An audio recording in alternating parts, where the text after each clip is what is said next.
మీరు ఎందుకోసమని మీరు సినిమా రంగానికి చెందినవారే, వారు సినిమా రంగానికి సంబంధించిన వారే. ఎందువల్ల మీరు ఆ విగ్రహ ఏర్పాటును వ్యతిరేకిస్తున్నారు? అంటే నేను బాలుగారి మీద నాకు వ్యక్తిగతంగా నాకేం వ్యతిరేకత లేదు. బాలుగారు గొప్ప గాయకుడు. అది మనం ప్రత్యేకంగా చెప్పాల్సిన అవసరం లేదు.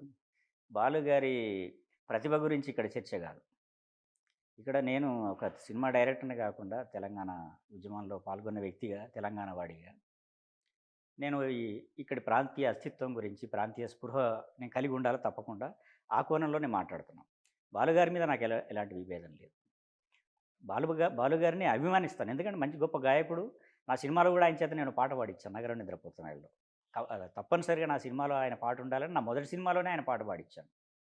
అది అది వేరే విషయం. కానీ ఎందుకు వ్యతిరేకత అంటే, మన తెలంగాణ ఉద్యమం ఉధృతంగా సాగుతున్నప్పుడు, ఒక ఈ ప్రాంతానికి అన్యాయం జరిగిందని చెప్పేసి నీళ్లు, నిధులు, నియామకాలు అన్నిట్లో ఈ ప్రాంతానికి అన్యాయం జరిగిందని 1969 నుంచి కూడా, అంతకు ముందు నుంచి కూడా ఈ ప్రాంత ప్రజలు అరిగోసపడుకుంటా స్వరాష్ట్రం కోసం కొట్లాడుతున్నప్పుడు, తర్వాత మలిదశ ఉద్యమం వచ్చినప్పుడు, ఒక తెలంగాణ అస్తిత్వాన్ని చాటుతూ ఒక పాట రాసుకొని, దాన్ని నువ్వు గొప్ప గాయకుడివని భావించే నీ దగ్గరికొస్తే, నువ్వు పాడటానికి నిరాకరించావు. అంటే దాంట్లో ఒక తెలంగాణ స్వరాష్ట్రం మేము ఏదైతే కోరుకున్నామో ఆ వాక్యాన్ని నువ్వు తీసేయమని చెప్పి నువ్వు ఇచ్చిన డబ్బుల్ని కూడా వెనక్కిచ్చేసి నేను పాడనని రిజెక్ట్ చేసావు. ఎందుకంటే నువ్వు కారణం కూడా చెప్పావు. నేను సమైక్యవాదిని, నేను కాబట్టి ఆ పాట పాడనని చెప్పావు. అంటే ఒక ప్రాంతాన్ని ఆ ప్రాంత మనోభావాల్ని నువ్వు గౌరవించే స్పృహ నీకు లేనప్పుడు, నువ్వు తదనంతరమైనా సరే నువ్వు చనిపోయావు సరే, ఇప్పుడు ఆ వ్యక్తి లేడు మన మధ్యన, అతని గురించి మనం వేరే రకమైన కామెంట్స్ చేయలేం గానీ, మా మనోభావాల్ని గౌరవించని వ్యక్తి విగ్రహాన్ని తెచ్చి నా ఇంటి ముందు నేను ఎట్లా పెట్టుకుంటానయ్యా? నువ్వు రిజెక్ట్ చేస్తే, మరి అదే ఆంధ్ర ప్రాంతానికి చెందిన వ్యక్తి రామకృష్ణ గారు. అంటే ఇది ప్రాంతాల మధ్య గొడవ గాదు. తెలంగాణకు, ఆంధ్రకు మధ్య గొడవ గాదు. బాలసుబ్రహ్మణ్యం అనే వ్యక్తి ఒక గాయకుడికి సంబంధించిన విషయం ఇది అంతే. ఇది ఆంధ్ర వాళ్ళని వ్యతిరేకించటం గానీ, లేదా ఆంధ్ర ప్రాంతం మీద అది విద్వేషం కాదిది.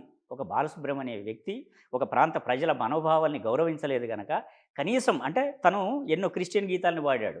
అన్ని మతాల పాటలు పాడాడు. అంటే ఒక ప్రాంతానికి సంబంధించిన పాట మాత్రం ఆయన పాడటానికి అంటే బా అసలు ఎట్లా అంటే అది మన రసమయి బాలకృష్ణ గారు చెప్తారు.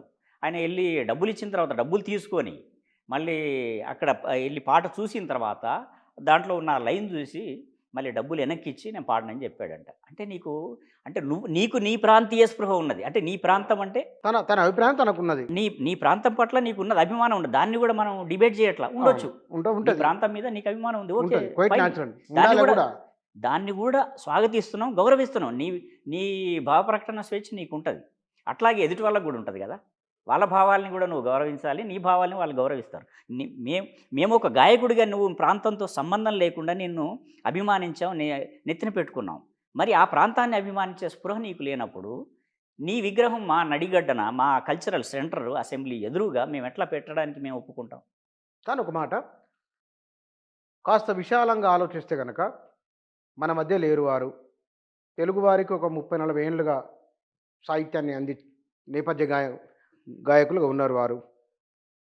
సంగీతానికి, సాహిత్యానికి ఎల్లలుండవు, సరిహద్దులు ఉండవు.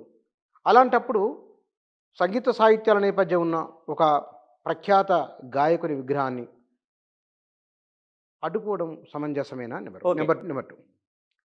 తన అభిప్రాయం అది సమైక్యవాదం అనేది. ఆంధ్ర ప్రాంతంలో ఉన్నవారు ప్రత్యేక రాష్ట్రాన్ని కోరుకున్న వాళ్ళు గూడా ఉన్నారు. ఉన్నారా లేదా? మరి అభిప్రాయాన్ని గౌరవిస్తే తప్పేముంది? ఇక్కడ ఇక్కడొకటి. ఏదైనా వైస్ వర్సా ఉంటది. ఆ! ఓకే. సినిమా రంగం, కళకి ఎల్లలు లేవు. కానీ వాస్తవంగా చెప్పాలంటే ఇంకొక కోణంలో చూస్తే కళకు కులం కులం, మతం లేదంటారు. కళకు కులం ఉంది, మతం ఉంది, ప్రాంతం ఉంది. అన్నీ ఉన్నాయి. ఎట్లా? ఇదే సినిమా రంగంలో తెలంగాణ వాళ్ళకు ఏ పార్టీ వాళ్ళకి గౌరవం ఇచ్చారో, ఏ పార్టీ అవకాశాలు ఇచ్చారో, ఇక్కడ ఈ సినిమా వాళ్ళు కులాలు, మతాలకు, ప్రాంతాలకు అతీతంగా వాళ్ళేమన్నా వ్యవహరించారా? సరే ఓకే. అది పక్కన పెడదాం. ఇప్పుడు ఈ ఇక్ అక్ మీరు ఆంధ్ర ప్రాంతంలో సరే బాలసుబ్రహ్మణ్యం గారు ఆంధ్ర ప్రాంతానికి చెందిన వ్యక్తి. ఈ కళ కులం లేదు, మతం లేదు కాబట్టి ఆయన విగ్రహం ఇక్కడ పెట్టాలి అనేదే నిజమైతే, మరి ఇక్కడ మా దాశరథి విగ్రహం తీసుకెళ్ళి మీ అమరావతి ముందు పెట్టండి. మేము కూడా మీ విగ్రహాన్ని స్వాగతిస్తాం. మా సినారే విగ్రహాన్ని తీసుకెళ్ళి ఆంధ్రాలో పెట్టండి. మా కాళోజీ విగ్రహాన్ని పెట్టండి.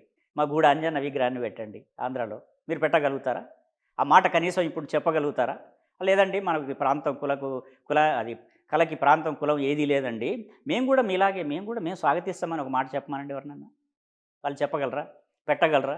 మీరు పోనీ ఇదివరకు అంటే వాళ్ళు పెట్టలేరనే సంగతి ఇదివరకు గతాన్ని చూసుకుంటే ఎక్కడ వాళ్ళు ఆ స్పృహతో అవును. వ్యవహరించలేదా? మీరు ప్రయత్నం చేసి విజయవాడలో పెట్టి చూడండి విగ్రహం మీరు చెప్పిన ఏదో ఒకరి విగ్రహాన్ని విజయవాడలో పెట్టి ప్రయత్నం చేయడం వద్దంటే అప్పుడు మాట్లాడొచ్చు. కాదండి. ఇప్పుడు వాళ్ళు గనక ఈ విగ్రహాన్ని ఇక్కడ పెట్టాలంటే మేము కూడా మా తెలంగాణ మహనీయుల విగ్రహాలని మేము అక్కడ పెట్టడానికి మేము సిద్ధంగా ఉన్నాం. మా సొంత ఖర్చులతోటి అంటే ఇప్పుడు ఎవరైతే మాట్లాడుతున్నామో తెలంగాణ వాదులుగా సొంత ఖర్చులతోటి విగ్రహాలు తయారు చేసి ఇస్తాం. తీసుకెళ్ళి విజయవాడ తుమ్మలపల్లి కళాక్షేత్రం ముందొకటి, బెంజ్ సెంటర్‌లో ఒకటి, వైజాగ్ బీచ్‌లో ఒక 4, 5 విగ్రహాలు, అమరావతి వాళ్ళ సెక్రటేరియట్ ముందు ఒక 2 విగ్రహాలు మేము పెడదాం. దానికి మేము మరి నేను ఈ మీడియా ముఖంగా నేను అప్పీల్ చేస్తున్నా. ఆ క్వెషన్ అడిగారు గనుక మీరు, హ్మ్. నేను మీడియా ముఖంగా నేను అప్పీల్ చేస్తున్నా. మేము కూడా కొన్ని విగ్రహాలు తయారు చేస్తాం. మేము చెప్పిన ప్లేసుల్లో మళ్ళీ ఇప్పుడు మీరు కోరుకుంటున్నారు ఒక ప్లేస్‌లో పెట్టాలని. మేము కూడా కొన్ని ప్లేసులు కోరుకుంటాం. తిరుమలకెళ్ళే దారిలో కూడా అక్కడ కూడా ఒకటి పెట్టాలనుకుంటున్నాం. మీరు కూడా మరి దానికి సానుకూలంగా స్పందించి కళకి కులం, మతం, భాష ఏది లేదండి. మనం ఒప్పుకుంటామని చెప్పి అంటే ఇప్పుడు 2 ప్రాంతాలకి ఇప్పుడు సినిమా రంగంలో ఆయన పాటలు పాడారు. ఒక రకంగా చెప్పాలంటే ఆయన డబ్బులు తీసుకొని పాటలు పాడారు. ప్రొఫెషనల్ సింగర్ ఆయన. ఇంకా ప్రజల కోసం దాశరథి గారు ప్రజల కోసం పనిచేశారు. సినిమాల్లో పాటలు రాశారు వారు, ప్రజల కోసం పనిచేశారు. అట్లాగే సినారాయణ రెడ్డి గారు ఉన్నారు, జ్ఞానపీఠ అవార్డు గ్రహీత. ఆయనేం ఎవరికంటే తక్కువ కాదు. అంటే మన స్థాయికి తక్కువ వ్యక్తులను కూడా మనం ఏం చెప్పం. అంటే స్థాయి గల వ్యక్తులు, సమాజంతో ప్రజలతో సంబంధం ఉన్న వ్యక్తుల విగ్రహాలనే మేము కూడా ప్రపోజ్ చేస్తామండి. మీరు ఒప్పుకుంటే మేము కూడా ఒప్పుకుంటాం. అట్లాగే సేమ్ టైం బాలసుబ్రహ్మణ్యం గారు కాదు, రామకృష్ణ గారి విగ్రహం పెట్టడానికి మాకేం అభ్యంతరం లేదు. ఎందుకంటే మా పాటని లేదంటే మా అస్తిత్వాన్ని, మా ఆవేదనని ఆయన హక్కును చేర్చుకున్నాడు. ఆయన నిరభ్యంతరంగా అసలు ఏమీ ఆలోచించకుండా డబ్బులు కూడా తీసుకోకుండా పాట పాడారు ఆయన. అంటే ఇప్పుడు నువ్వు అభిమానం అనేది నువ్వు చూపిస్తే నేను చూపిస్తాను తప్పితే నేను నిన్ను ద్వేషిస్తాను, నువ్వు మాత్రం మమ్మల్ని అభిమానించాలి అనే దాంట్లో ఏమన్నా లాజిక్ ఎక్కడుంది ఇక్కడ చెప్పండి? కానీ విగ్రహం అనేది చలనరహితమైనది. నిర్జీవం. అవును. ఆ విగ్రహాన్ని చూసి ఇంత ఆందోళన చెందడం ఎందుకు? అదే చెప్తున్నాను. ఇప్పుడు విగ్రహం పట్ల కాదు, ఆ వ్యక్తి మన పట్ల వ్యవహరించిన ధోరణి పట్ల అభ్యంతరం. కాబట్టి ఇప్పుడు మనం అక్కడ విగ్రహం పెట్టకపోయినా ఆయన గొప్పతనం ఏం తగ్గిపోదు. మనం ఆయన గొప్పతనాన్ని తగ్గించాలనేది కూడా మన ఉద్దేశ్యం కాదు. ఇక్కడ ఆయన తదనంతరం ఆయనకు సంబంధం లేకుండా పాపం ఆయనకు అభిప్రాయం ఉందో లేదో తెలీదు. అక్కడ తెలంగాణలో అది అసెంబ్లీ అది ఎదురుగా రవీంద్ర భారతి దగ్గర నా విగ్రహం పెట్టాలనే ఆయన కోరిక ఆయనకు ఉందో లేదో తెలీదు. ఇప్పుడు ఆయన చనిపోయిన తర్వాత ఆయన్ని వివాదంలోకి లాగటం అనేది కూడా కరెక్ట్ కాదు. కానీ మీరు సినిమా రంగంలో ఉన్నారు. వాళ్ళ బావమరిది శుభలేఖ సుధా. అవును. ఆయనతో మీరేమన్నా మాట్లాడిండ్రా? నేను ఆయనకి మెసేజ్ పెట్టడం జరిగింది. నిన్న మేము ఏమని? ప్రెస్ క్లబ్‌లో నేను దీని గురించి తెలంగాణ ఉద్యమకారులు ఒక కాన్ఫరెన్స్ పెట్టుకున్నాం. రౌండ్ టేబుల్ కాన్ఫరెన్స్ పెట్టుకున్న తర్వాత అందరూ అక్కడ దాని గురించి మాట్లాడిన తర్వాత నేను శివలేఖ సుధాకర్ గారికి నేను మెసేజ్ పెట్టాను. అక్కడ దాంట్లో ఆ సారాంశం ఎందుకు వ్యతిరేకిస్తున్నది అనేదాన్ని చాలా మొత్తం డీటెయిల్డ్‌గా నేను ఆయనకి మెసేజ్ పెట్టాను. పెడితే ఆయన ఇది బాలు గారి చివరి కోరికండి. ఆయన కోరుకున్నారు గనక మేము పెట్టాలని అనుకుంటున్నాం అన్నాడు. అంటే ఆయనకు చివరి కోరికలు 100 ఉండొచ్చు. మాకేం సంబంధం అండి? మాకేం సంబంధం? ఇప్పుడు ఎవరో వస్తారు నా చివరి కోరిక నీ ఇల్లు ఆక్యుపై చేసుకోవాలని మా నాన్నగారి కోరికండి. మీ ఇల్లు ఆక్యుపై చేసుకోవాలనంటే ఆక్యుపై చేసుకొనిస్తారా? ఇదేం విడ్డూరం? ఆయన చివరి కోరికతోటి మాకేం సంబంధం? పోనీ మా కోసం ఏమన్నా ఆయన మా కోసం పాటలు పాడాడా? మా ఉద్యమాన్ని లేదంటే మా ప్రాంత అస్తిత్వాన్ని ఏమన్నా అక్కనే చేర్చుకున్నాడా? మాకెందుకు నీ చివరి కోరికలు నెరవేర్చాల్సిన బాధ్యత?